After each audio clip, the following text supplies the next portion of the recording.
India TV YouTube channel को subscribe करें और बेल आइकन दबाएं। प्रधानमंत्री नरेंद्र मोदी पड़ोसी मुल्क बांग्लादेश के साथ दोस्ती, डिप्लोमेसी और राजनीति का एक नया चैप्टर लिखने वाले हैं। प्रधानमंत्री मोदी 2 दिन के बांग्लादेश दौरे पर रवाना हो चुके हैं और अब से थोड़ी ही देर में वो बांग्लादेश के हजरत शाह जलाल एयरपोर्ट पहुंचने वाला है और मौका है बांग्लादेश की आजादी के सबसे बड़े जश्न का। आज पाकिस्तान से अलग होकर बने आजाद बांग्लादेश के 50 साल पूरे हो रहे हैं और आज इस महा उत्सव के लिए प्रधानमंत्री मोदी बांग्लादेश के मेहमान हैं। प्रधानमंत्री के स्वागत के लिए पूरा ढाका सजाया गया है। चारों तरफ मोदी ही मोदी के पोस्टर्स पूरे शहर में नजर आ रहे हैं। इसके अलावा पीएम ढाका में बांग्लादेश की प्रधानमंत्री शेख हसीना के साथ बायलैटरल टॉक्स करने वाले हैं। द्विपक्षीय बैठक होगी, कई अहम समझौतों पर मुहर लगने की संभावना है। लेकिन प्रधानमंत्री मोदी के इस दौरे को बंगाल कनेक्शन के साथ भी जोड़कर देखा जा रहा है। साथ ही बांग्लादेश ने आजादी के लिए जो संघर्ष किया उसमें भारत का योगदान कितना है, इस पर भी हम बात करेंगे। हमारे साथ खास मेहमान होंगे कर्नल अशोक कुमार तारा। आपका बहुत बहुत स्वागत है, आप हमारे साथ जुड़े रहेंगे। जिन्होंने मुजीबुर रहमान के साथ बांग्लादेश के इतिहास के खास पलों को जिया है। कर्नल अशोक तारा ही वो शख्सियत है जिन्होंने पाकिस्तान सेना के कब्जे में मुजीबुर रहमान के घर से पीएम शेख हसीना का रेस्क्यू किया था। Sir, I feel highly obliged. मुझे बहुत खुशी है कि आज मैं आपके साथ ये मंच साझा कर रही हूं और आपके साथ हम चर्चा करेंगे। हमारे सहयोगी अजय कुमार हमारे साथ जुड़े रहेंगे, जो बंगाल कनेक्शन को लेकर प्रधानमंत्री नरेंद्र मोदी के बांग्लादेश दौरे पर विस्तृत चर्चा करेंगे, जानकारियां देंगे। और साथ ही हमारे 2 बेहद काबिल सहयोगी पवन नारा और अमित पालित इस वक्त बांग्लादेश और साथ ही भारत की जमीन पर यानी ढाका से लेकर बंगाल की तस्वीर आपके सामने बहुत ही खूबसूरती से रखने वाले हैं, पूरी जानकारियों के साथ आपके सामने रखने वाले हैं। सबसे पहले इसलिए मैं पवन आप ही का रुख कर लेती हूं। ढाका के नेशनल वॉर मेमोरियल से आप हमारे साथ लाइव जुड़े हुए हैं। आज ढाका की तस्वीर क्या कहती है? प्रधानमंत्री नरेंद्र मोदी कब तक पहुंचने वाले हैं और क्या तैयारियां की गई हैं? जी, आपको बता दें यहाँ के लोकल टाइम के हिसाब से 11 बजे प्रधानमंत्री नरेंद्र मोदी पहुंचने वाले हैं और उनका सबसे पहला पड़ाव होगा सावर में। ये नेशनल मार्टियर्स मेमोरियल अगर सामने आप देखेंगे तो ये ढाका से लगभग 22 किलोमीटर दूर सावर इलाका है, जो यहाँ शहीद लोग हुए थे, जिसमें हिंदुस्तानी सैनिक भी शामिल हैं और बांग्लादेश की मुक्ति वाहिनी के सैनिक भी शामिल हैं, जो बांग्लादेश की आज़ादी के लिए शहीद हुए थे। उनकी याद में स्मारक बनाया गया है। यहाँ पर प्रधानमंत्री नरेंद्र मोदी का पहला पड़ाव होगा, जहाँ शेख हसीना और प्रधानमंत्री नरेंद्र मोदी की तस्वीर है और सामने आप बीच में एक मॉन्यूमेंट देख रहे हैं। यही नेशनल मार्टियर्स मॉन्यूमेंट है, जहाँ प्रधानमंत्री नरेंद्र मोदी का पहला पड़ाव होगा और इसके बाद बाकी बायलैटरल्स मुलाकात की शुरुआत होगी और हर जगह आपको बांग्लादेश ढाका से लेकर सावर तक रास्ते में भारत और बांग्लादेश के झंडे और प्रधानमंत्री नरेंद्र मोदी और शेख हसीना की तस्वीरें नजर आएंगी। और पूरे ढाका में अगर हम कहें तो शेख मुजीबुर रहमान का वो ऐतिहासिक भाषण चल रहा है स्पीकर्स पे, जो उन्होंने पहली बार ढाका के मैदान में दिया था जब पाकिस्तान की सेना ने हथियार डाले थे। पवन, आप पिछले 60 दिनों से लगातार पश्चिम बंगाल के कोने कोने में ट्रैवल कर रहे हैं। वहां की जानकारियां, वहां के लोगों की मनोस्थिति, वहां के जो चुनावी रंग है आपने इंडिया टीवी के दर्शकों तक पहुंचाए हैं और अब बॉर्डर पार करके आप ढाका पहुंच चुके हैं।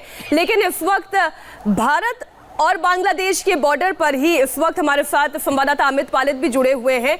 अमित खुद बंगाल से आते हैं, इसलिए वो भी बंगाल के नब्ज को पहचानते हैं, समझते हैं। आज बंगाल की हवा क्या कह रही है, क्योंकि प्रधानमंत्री मोदी बॉर्डर पार पहुंच चुके हैं, चंद मिनटों में पहुंचने वाले हैं यूं कहें। देखिए मीनाक्षी, आपने हवा का जिक्र किया। जो हवा इस वक्त बह रही है वो भारत से बांग्लादेश की ओर जा रही है, तो इसका मतलब साफ है कि जो दोस्ती का पैगाम लेकर प्रधानमंत्री मोदी पहुंचे हैं वो वहां पर अपने हमारे रिश्तों को और मजबूत करेगा। देखिए मीनाक्षी, इस वक्त मैं जहां पर खड़ा हूं इसकी अहमियत आप समझ सकते हैं। ये है जोशोर रोड और यहाँ से जोशो सिर्फ और सिर्फ करीब 39 किलोमीटर की दूरी पर है। तो आप समझ सकते हैं कि, और मैं जहाँ खड़ा हूँ यहाँ से सिर्फ 1 किलोमीटर की दूरी पर है बांग्लादेश बॉर्डर। तो भारत और बांग्लादेश के बीच भले ही बॉर्डर हो, लेकिन पीपल टू पीपल जो कॉन्टैक्ट है बहुत ज़बरदस्त है। यहाँ से हज़ारों तादाद में लोग आते जाते रहते हैं, सुबह शाम गाड़ियाँ भी जा रही हैं, ट्रक भी जा रहा है, ट्रेड रिलेशन सब कुछ बहुत अच्छा है। ये पहले से अच्छा था, लेकिन प्रधानमंत्री मोदी ने इसमें जो एक जबरदस्त ट्विस्ट दिया है उसको समझना चाहिए। वो ये है कि 2014 के बाद प्रधानमंत्री मोदी का जो फोकस था कि आपके जो नेबर कंट्रीज हैं उन पर आप फोकस कीजिए, और दोनों का अगर विकास होगा तो दोनों को फायदा होगा आर्थिक रूप से। कूटनीतिक तो है, लेकिन आर्थिक विकास होना जरूरी है। और यही वजह है कि आप देखिए कि प्रधानमंत्री मोदी के कार्यकाल में जितने भी बॉर्डर पॉइंट्स थे बांग्लादेश के साथ, उन्हें डेवलप किया गया, उन्हें पोर्ट में तब्दील किया गया। चाहे त्रिपुरा हो, जहां पर फोनी नदी पे आप देखिए कि ब्रिज बना दिया गया, वहां से ट्रेड रिलेशन खोला गया। चिटागोंग के साथ कुछ दिन पहले की बात है। उसी तरह से रेल के रूट्स जो हैं वो खोले गए हैं ताकि भारत और बांग्लादेश के बीच जो ट्रेड रिलेशन है वो बेहतर हो। और इसके अलावा आपको बता दें कि जो एक्सपोर्ट है, आप समझिए आंकड़ों से, एक्सपोर्ट जो था भारत का बांग्लादेश के साथ पिछले दिनों वो 180% के करीब बढ़ा है, लेकिन बांग्लादेश का भारत को एक्सपोर्ट 250% के करीब बढ़ गया है। तो इसमें आप समझ सकते हैं कि दोनों तरफ से कितना जो रिलेशनशिप है वो गहरा होता जा रहा है, जिसमें हर तरह की चीजें हैं। और तीसरी चीज मैं आपको बताता हूं जो सबसे इंपॉर्टेंट है, पीपल टू पीपल कॉन्टैक्ट हो गया, ट्रेड हो गया। तीसरा है जो इंटरनेशनल लेवल पर भारत और बांग्लादेश साथ मिलकर चल रहे हैं, चाहे वो टेररिज्म का मुद्दा हो या कोई दूसरा मुद्दा हो, या फिर साउथ ईस्ट एशिया का जो मुद्दा है जिसमें खासतौर पर पाकिस्तान है, इसके अलावा अफगानिस्तान है, इन सब इलाकों में चाहे वो इस्लामिक कंट्रीज का जो ग्रुप है वहां पर भी बांग्लादेश भारत के साथ खड़ा होता है। ये चीज बताती है कि प्रधानमंत्री मोदी ने जो इतना टाइम इन्वेस्ट किया है बांग्लादेश के ऊपर, वो उसको रिजल्ट दे रहा है। और यही वजह है कि बांग्लादेश इसको समझता है। देखिए, कोविड के बाद सबसे पहले बांग्लादेश को चुना गया प्रधानमंत्री मोदी के दौरे के लिए। इसी तरह से तो कुछ एक जो फर्स्ट था, पहली बार जो वैक्सीन हमने किसी देश को दिया वो भी हमने बांग्लादेश को दिया था। आज भी प्रधानमंत्री मोदी बता रहे हैं कि शायद उन्होंने 10 लाख से ज्यादा जो डोजेस हैं कोविड के, वो जो दवाई है वो लेकर गए हैं। तो ये बताता है कि भारत और बांग्लादेश के बीच जो रिश्ता है वो हार्ट टू हार्ट रिलेशन है, अब वो बहुत आगे निकल चुका है। और मुझे उम्मीद है कि आज के बाद जो रिलेशनशिप होगी और आगे जाएगी। बिल्कुल अमित। और अजय जी, आप तो बहुत बारीकी से राजनीतिक समझ रखते हैं, भारत की भी राजनीति समझते हैं, बंगाल की राजनीति समझते हैं। तो ये प्रधानमंत्री नरेंद्र मोदी का बांग्लादेश का दौरा, जिस राजनीतिक हलकों में ये चर्चा की जा रही है कि ये एक संयोग है या प्रयोग, आप इसे किस नजरिए से देख रहे हैं? इसे आप सहयोग कह सकते हैं, क्योंकि किसी को इस बात का अंदाज़ा तो था नहीं कि चुनाव की घोषणा के ठीक बीच में ये अवसर आएगा जब प्रधानमंत्री नरेंद्र मोदी को बांग्लादेश जाने का मौका मिलेगा। और ये बांग्लादेश जाना था, ये पहले से तय ज़रूर था, लेकिन क्या ये पहली यात्रा के तौर पर होगा? क्योंकि कोविड के अंतराल के बाद तकरीबन 15 महीने बाद प्रधानमंत्री नरेंद्र मोदी विदेश यात्रा पर निकल रहे हैं और ये उनकी पहली यात्रा है। तो इसलिए आप इसे संयोग कह सकते हैं। लेकिन हाँ, इसका उपयोग बहुत अच्छे से बंगाल में हो सकता है। मतवा कम्युनिटी जिसके प्रतिष्ठित मंदिर में कल प्रधानमंत्री नरेंद्र मोदी जाएंगे, वहां पर पूजा अर्चना करेंगे, उसका संदेश कल जब मतदान बंगाल में हो रहा होगा तो एक अलग अंदाज में होगा। और ये हम पहले भी देख चुके हैं। प्रधानमंत्री नरेंद्र मोदी दरअसल मौकों को बहुत अच्छे तरीके से इस्तेमाल करना भी जानते हैं और उसका राजनीतिक फ़ायदा उठाना भी जानते हैं। लेकिन ये एक अलग मुद्दा है। हम इसे सिर्फ बंगाल के चुनाव के संदर्भ में देखें तो शायद सही नहीं होगा। दरअसल हमें इसे बांग्लादेश और भारत के संबंधों के नज़रिए से देखना चाहिए। और इसके लिए सबसे प्रमुख बात यह है कि आज बांग्लादेश के 50 साल की आज़ादी के बाद अगर वो देश जिसके साथ बांग्लादेश अपनी इस आज़ादी के समारोह को मना रहा है और वो हिंदुस्तान है, तो हमें इस बात का ध्यान रखना चाहिए कि 1971 में भारत की भूमिका क्या रही है और बांग्लादेश और हिंदुस्तान के संबंध बीते 50 साल में किस तरह से निकटतम और प्रखर रहे हैं। प्रगाढ़ होते गए हैं, इसमें कोई दो राय नहीं। और इसको और बेहतर तरीके से समझने के लिए हमें पहले इसकी पृष्ठभूमि को समझना होगा, इसके उस इतिहास को समझना होगा, उन पलों को समझना होगा जो खुद कर्नल तारा साहब ने जिया है। आपने उन पलों को जिया है जब आपने खुद शेख मुजीबुर रहमान की बेटी, जो आज बांग्लादेश की प्रधानमंत्री हैं, उन्हें रेस्क्यू किया था। हम इस पर पूरा इतिहास, ये पूरा वर्णन आपसे समझना चाहेंगे। उन पलों को हम आपके नज़रों से, आपके शब्दों से जीना चाहेंगे। लेकिन पहले ये तस्वीर महत्वपूर्ण है जो ढाका से आ रही है। आप देख रहे हैं भारत के प्रधानमंत्री नरेंद्र मोदी और उनका विमान ढाका लैंड कर चुका है और अब से कुछ ही पलों में प्रधानमंत्री नरेंद्र मोदी की तस्वीरें भी आपके सामने होंगी। ढाका पहुंचे हैं प्रधानमंत्री नरेंद्र मोदी और हम बार बार ये कह रहे हैं कि कोविड के संक्रमण काल में एक लंबे अंतराल के बाद ये पहला मीनाक्षी, यहाँ पर विदेशी हमें इस दौरा बात पर भी ध्यान देना चाहिए कि ये पहली यात्रा है जब प्रधानमंत्री नरेंद्र मोदी अपने ऑफिशियल फ्लाइट में जा रहे हैं। बिल्कुल। ये एयर इंडिया का फ्लाइट नहीं है, ये 787 ड्रीमलाइनर है जो विशेष तौर पर वीआईपी ट्रैफिक मूवमेंट के लिए बनाया गया है। 3 ऐसे प्लेन हैं जिनको ऑर्डर दिया गया था।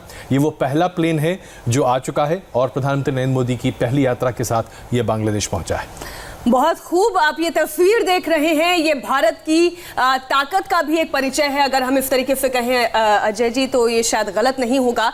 पवन नारा इस वक्त हमारे साथ ढाका से ही जुड़े हुए हैं, हम सीधा उनका रुख कर लेते हैं।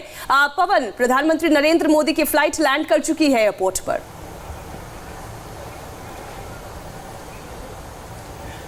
जी बिल्कुल, प्रधानमंत्री नरेंद्र मोदी की फ्लाइट लैंड कर चुकी है। बांग्लादेश की प्रधानमंत्री शेख हसीना उन्हें एयरपोर्ट पर रिसीव करेंगी। उसके बाद दोनों ही देशों के प्रधानमंत्री यहां इस वार मेमोरियल पर पहुंचेंगे, जिसके बाद बायलैटरल मीटिंग्स हैं जिनमें बांग्लादेश के विदेश मंत्री के साथ मुलाकात है। उसके बाद बांग्लादेश के प्रधानमंत्री के साथ प्रधानमंत्री नरेंद्र मोदी की मुलाकात है और शाम 3:45 पर नेशनल परेड ग्राउंड में मुख्य समारोह है जो हर साल होता रहा है, लेकिन अब की बार गोल्डन जुबली ईयर है। ये गोल्डन जुबली ईयर ना सिर्फ बांग्लादेश की आज़ादी का गोल्डन जुबली है, बल्कि भारत और बांग्लादेश के रिश्तों का भी गोल्डन जुबली है। और भारत पहला देश था जिसने बांग्लादेश को एक देश के तौर पर मान्यता दी थी। और उसके बाद एक बापू बंगबंधु फोटो एग्जीबिशन का भी उद्घाटन प्रधानमंत्री नरेंद्र मोदी को करना है। और इसके अलावा यहाँ के ओपोजिशन लीडर्स और यूथ एम्बेसडर्स के साथ भी प्रधानमंत्री नरेंद्र मोदी की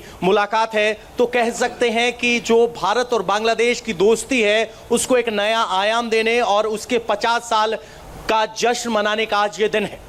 बिल्कुल पवन, आप बने रहिए हमारे साथ। और कर्नल तारा जी, माफ कीजिए मैंने आपको बीच में रोका क्योंकि ये तस्वीरें महत्वपूर्ण थी, ये भी दर्शकों को दिखानी थी, लेकिन हमें उस पृष्ठभूमि को समझने के लिए आपके पास तो आना ही होगा जो भारत और बांग्लादेश की दोस्ती की नींव रखती है। आप उन पलों को कैसे याद करते हैं?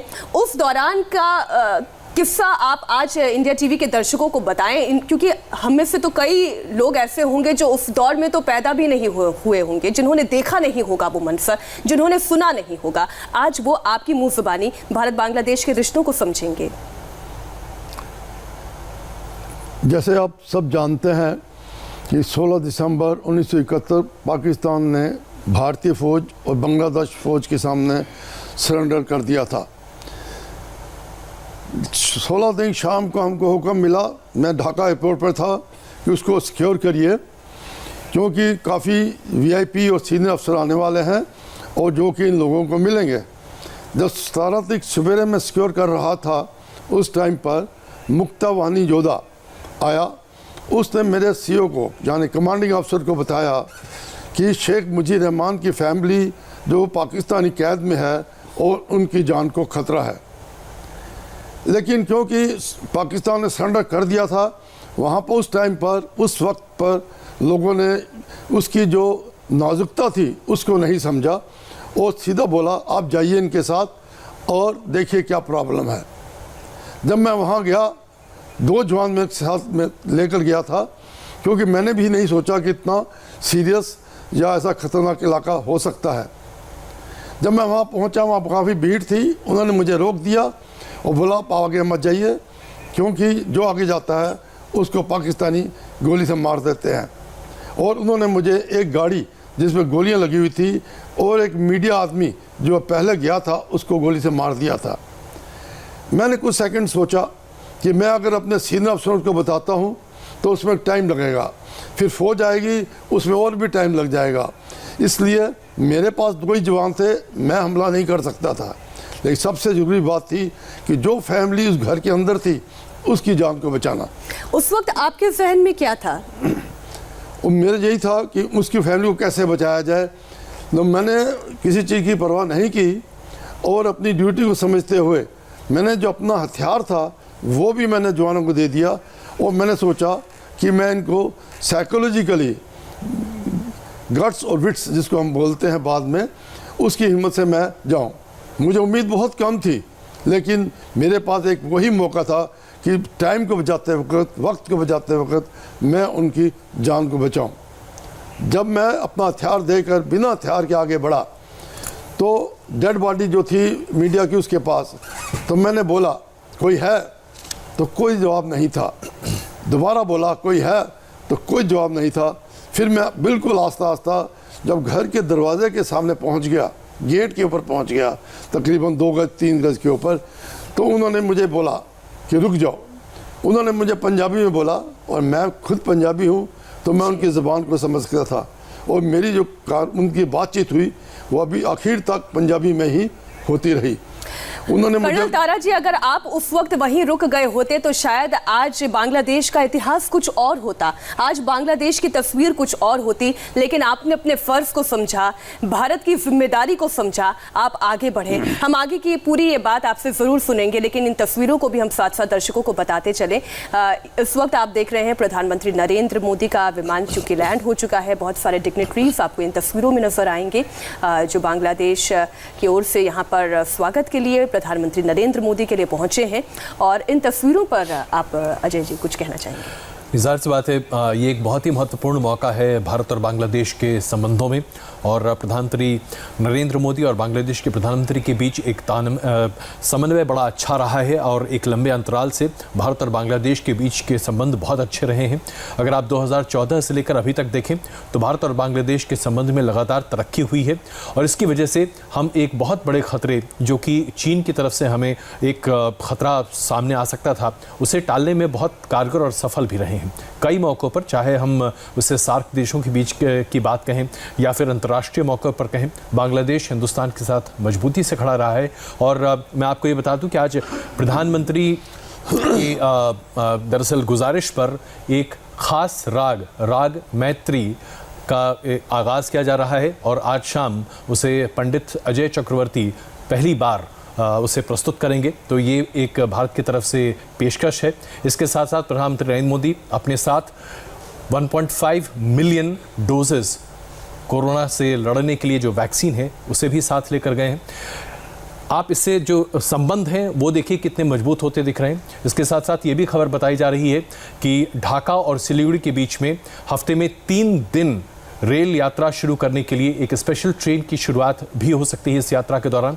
तो दोनों देशों के संबंध भी मजबूत होते चले जा रहे हैं, और उसके साथ साथ प्रधानमंत्री नरेंद्र मोदी इस बात पर खास जोर दे रहे हैं कि चाहे आप बांग्लादेश की बात करें, नेपाल की बात करें, श्रीलंका की बात करें, इन तमाम देश जो भारत के आसपास हैं, जिस पर चीन लगातार अपनी नज़रें बनाए हुए है, उनके साथ भारत के संबंध बहुत बेहतर और प्रखर रहें।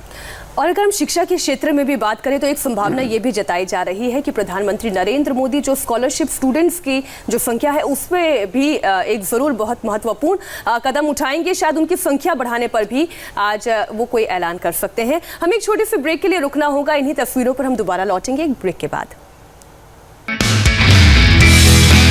नमस्ते, मैं हूं मीनाक्षी जोशी। वीडियो और खबरों से अपडेट रहने के लिए India TV YouTube channel subscribe करें, बेल आइकन दबाना ना भूलें। जुड़े रहें इंडिया टीवी के साथ।